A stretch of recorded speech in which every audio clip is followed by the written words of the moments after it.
In this video, we're going to be taking a look at some of Stephen Krashen's contributions to the field of second language acquisition, looking specifically at his 5 hypotheses. Now, as you read, Stephen Krashen's theories are grounded in some of Noam Chomsky's work around first language acquisition. So that shift from behaviorism to looking at language as innate, or what's often referred to as innatism. And so as a reminder, some of Chomsky's core ideas were that children have an innate ability to learn language. They're not simply repeating or parroting what they hear, that all humans are born with what he called a language acquisition device, or LAD, and that allows us to make sense of the language, the snippets of language that we hear around us, and begin to organize it into a system of language.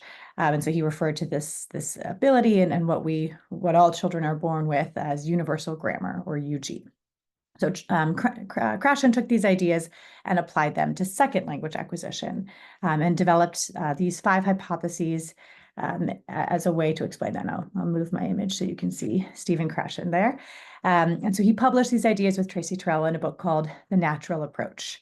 And these were the 5 hypotheses that were part of that approach. It's sometimes also called the monitor model.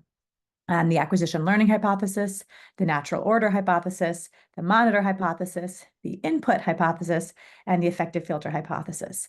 And even though he published this work in the 1980s, a lot of these ideas are still widely taught and taken up today. There's been some pushback and criticism of certain concepts here, but a lot of his general approach to thinking about language acquisition from this natural approach has still maintained its position in the field for many, many decades.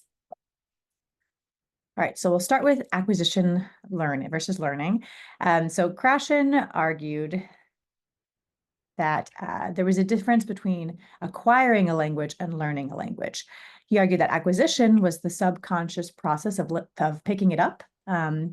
Similar to how we learn our first language. We don't have to sit down and be taught our first language, just living in a community where our language is being used. Any human child, barring any sort of cognitive disability or other extreme event, will be able to learn that language, right? So kind of going back to Chomsky's idea of universal grammar. Learning, on the other hand, is a conscious process, being taught the language, right? Which might involve error correction. So if you say something incorrectly, being corrected, and explicit instruction.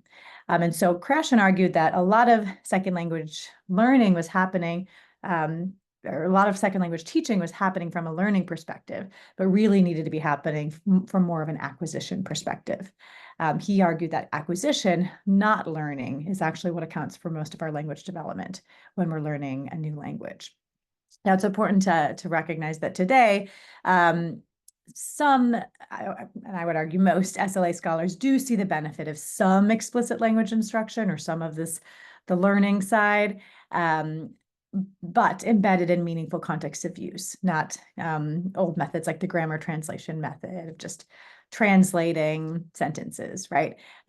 So nowadays, a lot of people are kind of in between space of acquisition and learning. But Krashen really argued then, and it continues to be influential now, that we need opportunities where we're just using the language, but acquiring it more naturally.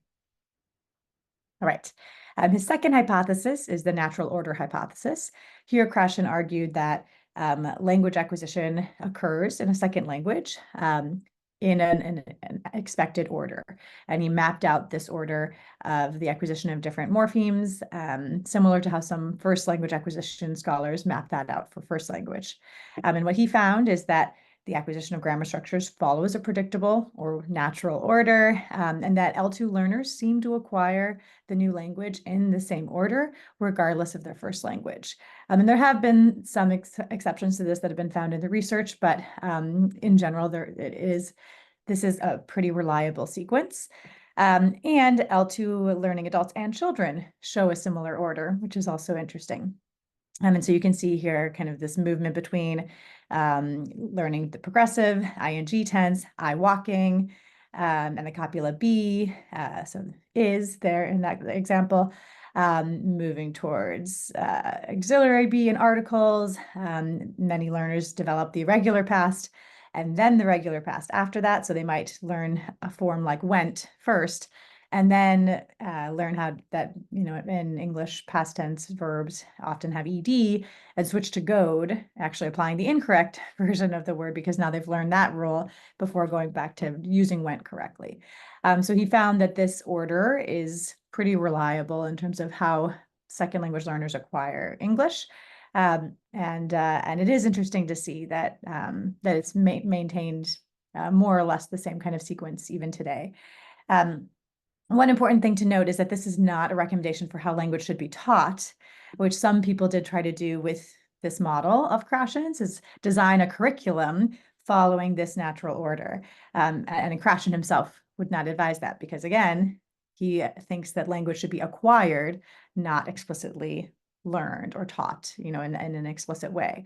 So many opportunities to engage meaningfully in the language will result in the development of language in this way, but that teaching it in this way isn't necessarily the most effective means to learn the language.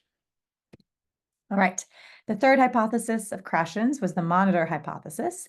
This hypothesis argues that all learners have an internal device that they employ to edit their own language performance. So they're modifying utterances that they're making, generated from their acquired knowledge. So he argued that this is an example of how language learning influences our acquisition.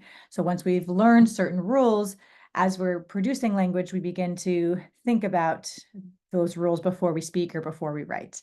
And he argued that the monitor kicks in just before an utterance, so just before we speak or just before we write. And it requires some knowledge of the rule, sufficient time to learn the rule and to be able to apply the monitor, and the learner's attention to the grammatical form. And the monitor in practice can have both positive and negative consequences, right? So in practice, somebody with a really active monitor might produce more grammatically correct sentences because they're activating their knowledge of the rule, but it also might lead somebody to produce less language, which ultimately might reduce their opportunities to learn the language.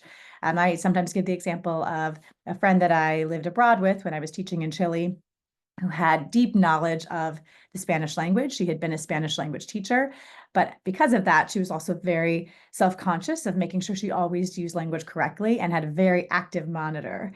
So she would infrequently want to talk with other people, or it would take her a lot of time to make sure she was saying everything correctly, and she started to not want to engage as much because of how much work it was for her to engage in Spanish. I, on the other hand, tend to have a fairly inactive monitor, although I think it's gotten more active over the years. When I was living abroad, I talked to anybody who would have a conversation with me, and even if I didn't always know if I was using the correct form of every verb or using the correct gendered noun, I would just speak. And as a result, I think that helped my Spanish proficiency increase, and eventually I did learn the rules to go along with it. So again, the monitor is an interesting concept because in some ways it's really beneficial, helps us apply rules before we produce language, but a really overactive monitor perhaps can limit a learner's opportunity to engage. All right, the input hypothesis. So this is perhaps the one that Krashen is best known for. The input hypothesis argues that people acquire language when they receive oral or written messages they understand, or what he called comprehensible input. Now, this doesn't seem like rocket science, right? That we acquire language when we can understand it. And yet it is too often multilingual learners and especially language learners are in spaces where they're not comprehending, or they're not able to understand the messages that they're receiving. Their level of language that's being thrown at them is far beyond what they could possibly comprehend at their current stage of language acquisition. And when a learner is in that space, Krashen argues language learning is not happening, or language acquisition, I should say, is not happening. So he argued that comprehensible input contains some should contain language that is slightly beyond our current level of competence. So it should be just at that level, which he called I+1. So if I is our current competence, just slightly beyond what we can currently do, what we can currently understand, that is the input that then we would be able to take in. So you can see how this would apply in a language learning space, that you want to make sure that you're providing supports so that the input becomes comprehensible, so that the learner is able to make sense of it and then receive language just beyond what they can currently take in, so they can begin to expand their linguistic repertoire. And finally, the effective filter hypothesis. So the effective filter hypothesis argued that there's one more factor that's impacting the language we take in, which is affective factors, right? So he argued these affective factors can block input, such as stress, anxiety, boredom. So any of these emotional states can affect the way that students can take in new language. So if a student is feeling a lot of anxiety in a classroom, they might not be able to take in language, even if it is in their I+1, right? Even if it is comprehensible input, they might not be able to take it in. If they're bored, they might not be able to focus and take in that new language. So he argued that these affective factors impact input, and others have argued, Krashen didn't, but others have argued that affective factors also impact output, right? So if you're feeling stress, it might also impact your ability to produce language.